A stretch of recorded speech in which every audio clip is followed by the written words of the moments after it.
உணவே மருந்துன்னு சொன்னாங்க பெரியவங்க. மருந்தே உணவாகும் காலம் வர போகுதுங்க.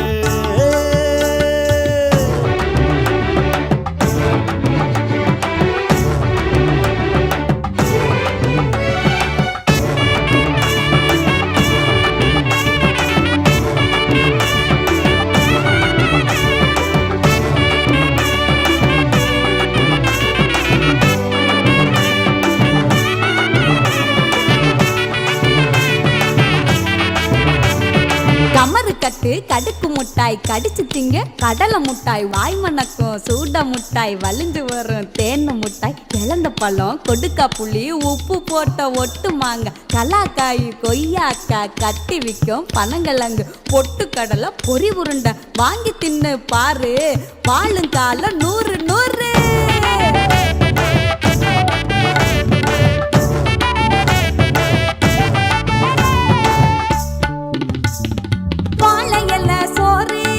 வயிற்றுக்கு நன்மை தரும் வறுத்த உணவு எல்லாம் கொழுப்பை சேர்த்து விடும்.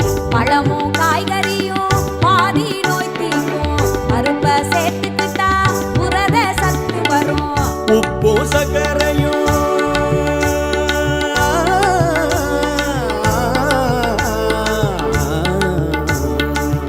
உப்பு சர்க்கரையும் அளவை குறைச்சிக்கணும். உள்ளூரில் விளைகின்ற உணவை புசிச்சுக்கணும். தூய தேகம் வேணும்னா மதுவை தவிர்க்கணும்.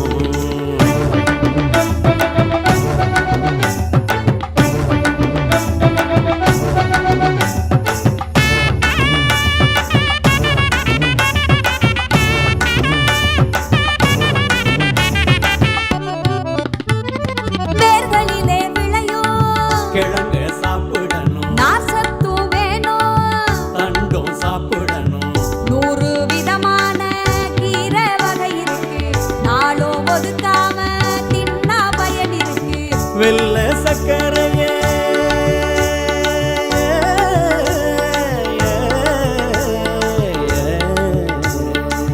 வெள்ளை சர்க்கரையே வினைய கொண்டு வரும். வீட்டு சமையலுங்க ஊட்ட சத்து தரும். செரிக்கும்படியா பசிக்கும்படியா உணவு இருக்கணும். ஒரு பருக்க கூட வீணில்லாம உண்டு பழகணும். பாட்டி வைத்தியமோ நாட்டு சமையலும் நாக்க ஊற வைக்கும்.